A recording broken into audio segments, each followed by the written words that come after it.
for you in our life. Each day, I sink into the comforting embrace of the Japa sessions and feel grateful that we are able to experience this with such a great soul. My life's journey has been indelibly shaped by the gifts of the online sanctuary. I bow in humble thanks to you. You have so selflessly shared your wisdom and devotion, creating a space where I can truly feel at home. The second most profound impact is that I am deeply inspired and in awe of your ability to treat everyone around you with the same genuine respect and fairness, regardless of the situation. You always seem to provide solutions that are in service of our highest spiritual good. I deeply appreciate how you consistently guide me back to the true purpose and goal of life. As the years I've spent in your association have accumulated, I feel that even a lifetime of service would be insufficient to fully repay the gratitude I owe to you for gifting me this profound spiritual life. Any good that I'm able to accomplish, I owe entirely to your grace and blessings, whether it's the extraordinary feats of your devoted disciple Shreya, or even her simple morning routine of waking up at 4 a.m. to chant her 16 rounds, is all testament to your compassionate influence and direct spiritual assistance. I vividly recall how mercifully you took the time to read our emails daily, and how you instructed Shreya that you would be monitoring her chanting, ensuring she progressed from 8 rounds to 16, a feat she has maintained with unwavering dedication ever since, all to please you. Your mercy is truly boundless. I am eternally grateful for how you extended that grace to Kilesh, whom I'd encouraged to steadily cling to the Guru's lotus feet. Kilesh has progressed from following no regulated principles to now chanting 16 rounds daily and adhering to most spiritual practices, all by the power of your boundless compassion. This year, I have written a poem to honor you called The Noble Being. In a realm where kindness blossoms, a soul beyond all worldly glooms, he shuns the path of enmity, embracing truth and unity, no fault within his noble frame, magnanimous, a gentle flame. With mildness he adorns his core, pure and clean, forevermore. Devoid of greed and worldly ties, he toils for others, selfless guise. Peaceful, surrendered to the divine, material desires cannot define. Meek and steady, senses in control, tempered hunger, a disciplined soul, untouched by Maya's cunning play, respect he offers in every way, no craving for honor or acclaim. His gravity commands a quiet flame. Mercy and friendship grace his heart, poetic, expert, a work of art, silent in wisdom, profound and deep. He's a soul so rare, in stillness he keeps, with virtues woven in his core. This noble being we do adore. Guru Maharaj, in the tapestry of this world, there are rare individuals whose very essence radiates virtue, wisdom, and selflessness. Guru Maharaj, you are this remarkable soul, a being who has transcended the petty concerns of the material realm and dedicated himself to the highest spiritual path. This portrait of a truly exceptional individual inspires us all. In a world so often consumed by ego and materialism, your story reminds us of the transformative power of virtues like selflessness, humility, and surrender to the divine. Your guiding lights burn steadily, illuminating the path for all who would seek to elevate their own souls. Thank you, Guru Maharaj, for everything that you do. And please forgive me if I've caused any offenses to you. Your daughter, Shri Radhika.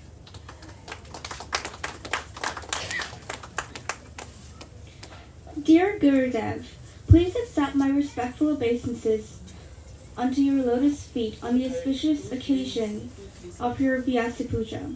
Om Namo Vishnu Padaya Krishna Prastaya Bhutale Srimati Bhakti Vedanta Swami Iti Namine.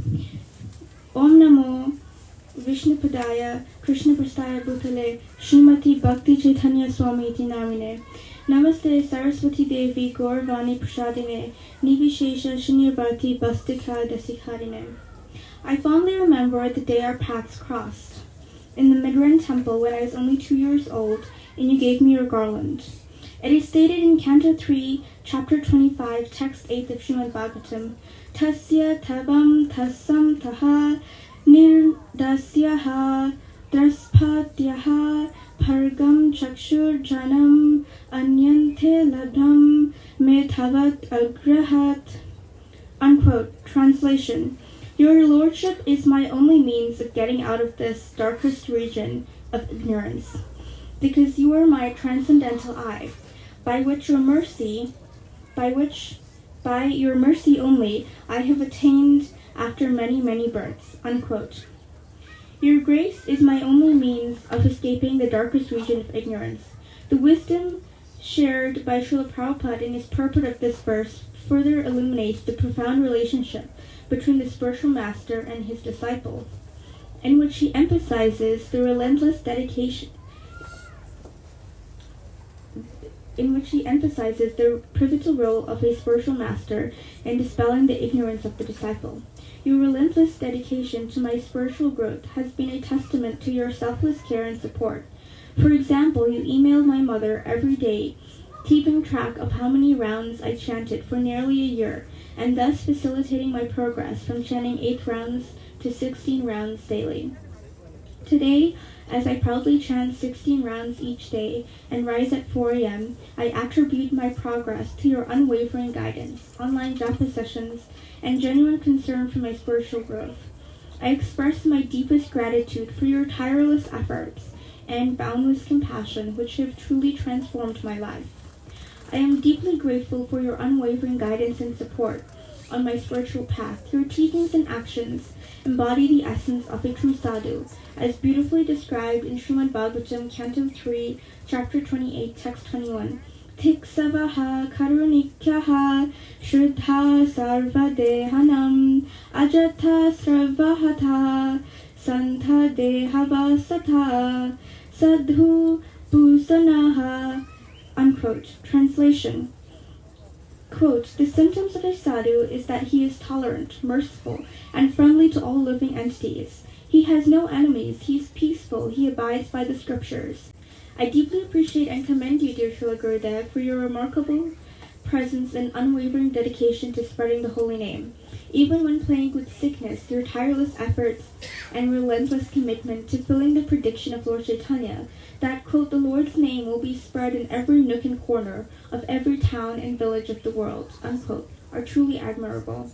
Your selfless actions and boundless energy in tirelessly working towards this noble cause serves as a shining example of devotion and service.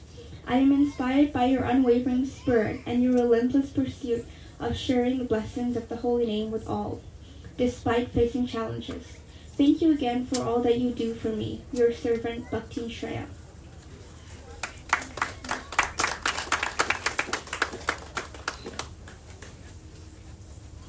Thank you. I'm going to ask the following devotees to please ready themselves, but while we do that, devotees, may I ask you to come a little bit more forward.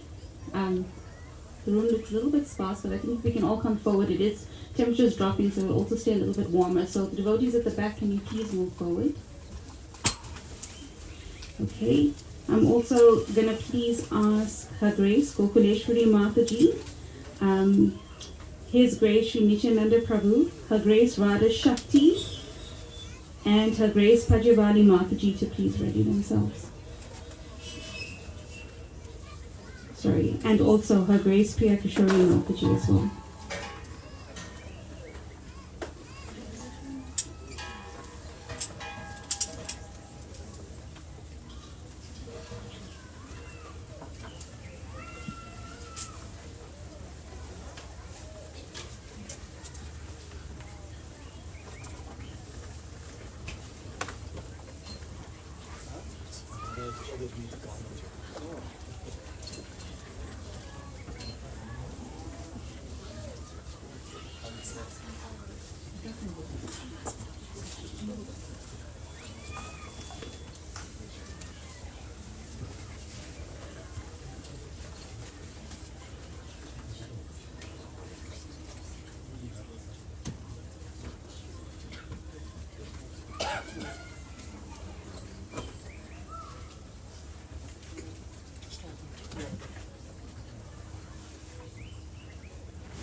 Just read.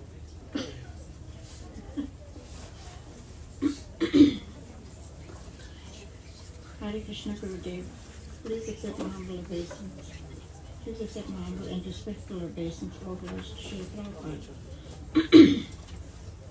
All glories to your divine lotus feet. It is wonderful to be here with you on this most glorious occasion. Gurudev, I mostly appreciate that you always tell us how to deal with devotees in different situations and say, do it nicely because every devotee is special. This is a very important instruction. Gurudev, I appreciate that I was able to take care of the temple and devotees in Oakland Park. I still use this experience in services. Bhagavatam says, to help us spiritually, real foundational information is given of what is Krishna consciousness. The secret in spiritual life is to satisfy the spiritual master. Krishna says that the best kind of intelligence is to fix oneself on the instruction of the spiritual master. Gurudev, you have endowed me with all spiritual favors. I offer myself at the lotus feet of my spiritual master. I pray that I always be obedient and submissive to your instruction. Your servant Gokul Ishwari Devadasi Sri Nityananda and Sishin Madhavi Gokul. Hare Krishna.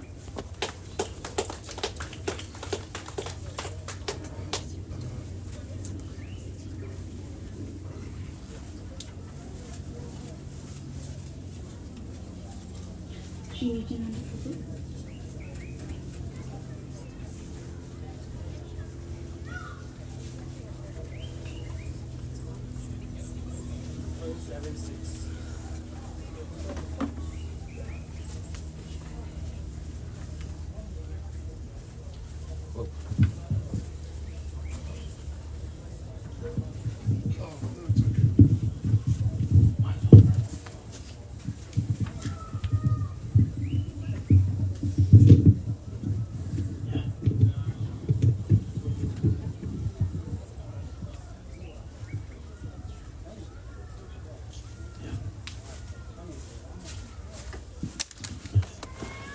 Hare Krishna, dear Guru Maharaj. Please accept my humble obeisances. All glories to Srila Prabhupada. All glories to you, dear Gurudev. Dear Guru Maharaj, your spiritual master was a uniquely glorious, empowered, and merciful being. A general in the army of Sri Chaitanya Mahaprabhu. An expansion and conduit of the mercy of Lord Nityananda. He did the unimaginable and he achieved the impossible. He stepped off a ship and into the very trenches of materialistic society. He sought out the most fallen in the darkest regions and lifted them, reborn into the golden light of the Sankirtan movement. I often hear devotees and others talk of supernatural powers and traits of spiritual masters. I cannot perceive these things in my midst. I have no power to make such assessments. I am spiritually weak and incompetent, and a completely unqualified person in most every respect. So how then do I try to understand your greatness? How do I sit at your glorious lotus feet and attempt to fathom the true measure of my insignificance and your significance? It's akin to moving in opposing directions at the speed of the mind. It is a gargantuan task, and in trying to reconcile it, I am reminded of the time when Srila Prabhupada was asked, perhaps even challenged, to demonstrate his mystic prowess. And Srila Prabhupada simply pointed out how his young boys and girls, his disciples, were once engaged in all manner of material sense gratification.